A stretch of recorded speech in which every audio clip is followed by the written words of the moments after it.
आज हम वर्कशीट 40 के बारे में पढ़ेंगे। ये वर्कशीट कार्बन और उसके यौगिक के पाठ में से प्रकार्यात्मक समूह अर्थात क्रियात्मक समूह से संबंधित है। यहाँ आपको दे रखा है कार्बन अन्य तत्वों जैसे हैलोजन, ऑक्सीजन, नाइट्रोजन तथा सल्फर के साथ भी आबंध बनाता है। हाइड्रोकार्बन श्रृंखला में यह तत्व एक या अधिक हाइड्रोजन को इस प्रकार प्रतिस्थापित करते हैं कि कार्बन की संयोजकता संतुष्ट रहती है। ऐसे यौगिकों में हाइड्रोजन को प्रतिस्थापित करने वाले तत्वों को विषम परमाणु कहते हैं। ये याद रखना, कभी कभी क्वेश्चन में पूछ लेते हैं कि विषम परमाणु क्या होता है। तो कार्बन में हाइड्रोजन को प्रतिस्थापित करने वाला जो तत्व या परमाणु होता है उसे विषम परमाणु कहते हैं। यह विषम परमाणु कुछ प्रकार्यात्मक समूह में यह विषम परमाणु और ये प्रक्रियात्मक समूह जिनमें उपस्थित होते हैं यौगिकों को विशिष्ट गुण प्रदान करते हैं।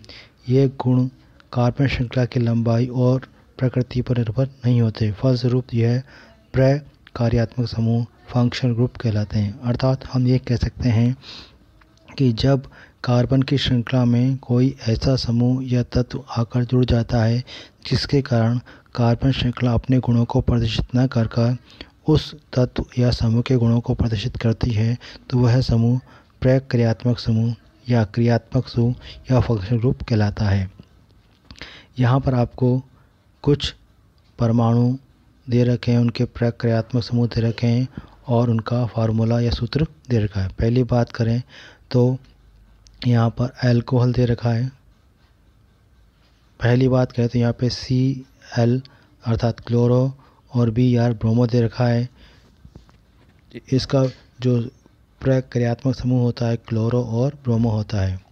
जब ये कार्बन श्रृंखला में जुड़ते हैं तो क्लोरो या ब्रोमो एल्केन के साथ जुड़ेंगे तो एल्केन कहलाएंगे, जैसे क्लोरो एल्केन, क्लोरो ब्रोमेन, और एल्किन के साथ जुड़ेंगे तो एल्किन कहलाएंगे और एल्काइन के साथ जुड़ेंगे तो एल्काइन कहलाएंगे।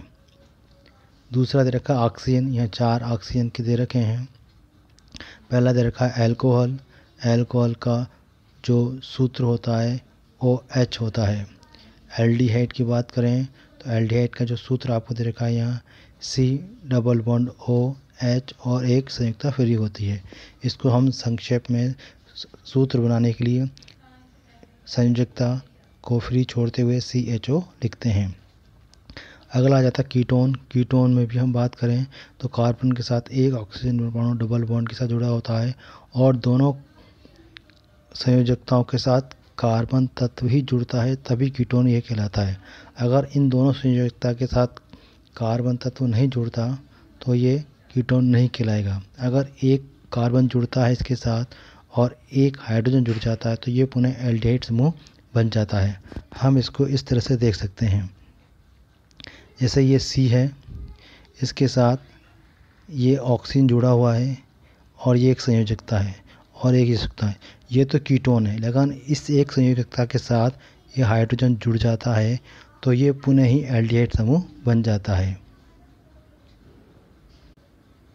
इसके बाद आपको कार्बोक्सिलिक अम्ल का समूह दे रखा है जिसको कार्बोक्सिल अम्ल या कार्बोक्सिल अम्ल का सूत्र यहाँ पर दे रखा है C+O और एक संयोजकता फ्री होती है जो कार्बन श्रृंखला के साथ जुड़े होने के लिए तैयार रहती है और दूसरी के साथ OH समूह जुड़ा होता है। इसके बाद द्विबंध और त्रिबंध बंध दे रखे हैं। द्विबंध को एल्कीन और त्रिबंध को एल्काइन कहा जाता है। यहाँ आपको कुछ प्रक्रियात्मक समूह दे रखे हैं जिनको पहचानने की बात कर रहा है। जैसे पहले हेलो में यहाँ पे क्लोरो ब्रोमो दे रखे हैं। इसके अतिरिक्त F फ्लोरो भी होता है और I आयोडो भी होता है। यहाँ पे CH3 CH2 CH2 Cl। दूसरी की बात करें अल्कोहल, जो OH होता है इसमें CH3 CH2 CH2 OH। यहाँ पर जो पिंक या गुलाबी कलर या बैंगनी कलर से आपको लिखे हुए दिखाई दे रहे हैं वो सारे क्रियात्मक समूह को दर्शा रहे हैं। एल्डिहाइड की बात करें तो CH3 CH2 CO double bond के साथ और H। कीटोन की बात करें तो ये कीटोन में हमने बताया कि यहाँ पर ऑक्सीजन जो होगा वो कार्बन के साथ तो जुड़ेगा, जबकि जो दोनों संयुक्ता है उसके साथ कार्बन परमाणु जुड़ा होना चाहिए। यहाँ पर ये सूत्र गलत दिखा रखा है। हम इसको देखते हैं ये किस तरह से बनेगा। ये C, ये नीचे ये डबल बॉन्ड O और ये दोनों तरफ CH3 जुड़ेंगे। इस तरह से यहाँ पर हम भी देखें तो ये इस तरफ भी ये CH3 जुड़ जाएगा, अर्थात दोनों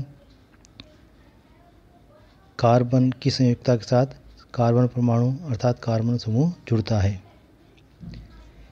कार्बोक्सिलिक अम्ल की बात करें तो यहाँ पर देखें तो वो CH3, CH2, C double bond O और एक संयुक्त OH। द्विबंध और त्रिबंध की हम देखें तो CH3, CH double bond CH2 आना चाहिए। यहाँ पर CH3 लिखा हुआ है, गलत है, क्योंकि इसमें कार्बन संयुक्ता जो है वो 5 हो जाएगी।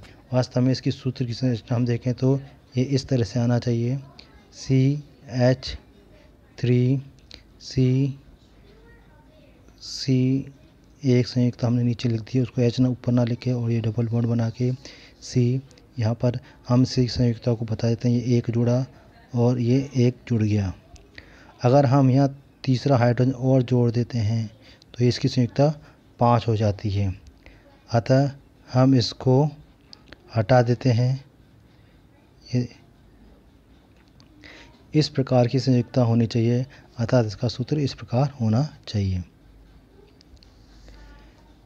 त्रिबंध आबंध की बात करें CH3, C triple bond CH। इस प्रकार हमने ये देखा प्रक्रियात्मक समूह क्या होते हैं।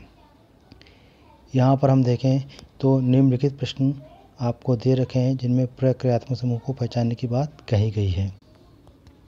यहाँ पे हमने उन सभी जो क्वेश्चन में जो आपको सूत्र दे रखे थे उनके प्रक्रियात्मक समूह के बारे में या फंक्शनल ग्रुप के बारे में आपको दिखाया। पहले की संरचना में हम देखें तो यहाँ C डबल बॉन्ड O और दोनों संयुक्ता के साथ कार्बन समूह जुड़े हुए हैं, इसलिए कीटोन फंक्शनल ग्रुप या क्रियात्मक समूह है। दूसरे की बात करें, इसमें C डबल बॉन्ड O और एक के साथ कार्बन जुड़ा हुआ है और दूसरी संयुक्ता के साथ हाइड्रोजन जुड़ा हुआ है, अतः ये एल्डिहाइड है। तीसरे की हम बात करें तो इसमें Br जुड़ा हुआ है, स्पष्ट जुड़ा हुआ है, तो ये ब्रोमो समूह है। चौथे में बात करें तो OH समूह में जुड़ा हुआ है तो अल्कोहल है। पाँचवें की बात करें CH3, C डबल OH लिखा हुआ है, इसको हम थोड़ा विस्तार करके CH3, C double bond O single bond OH, ये कार्बोक्सिलिक अम्ल है। और नेक्स्ट लास्ट Cl जुड़ा हुआ ये क्लोर है। इस प्रकार हमने इस वर्कशीट को हल किया। पढ़ते रहिए और आगे बढ़ते रहिए।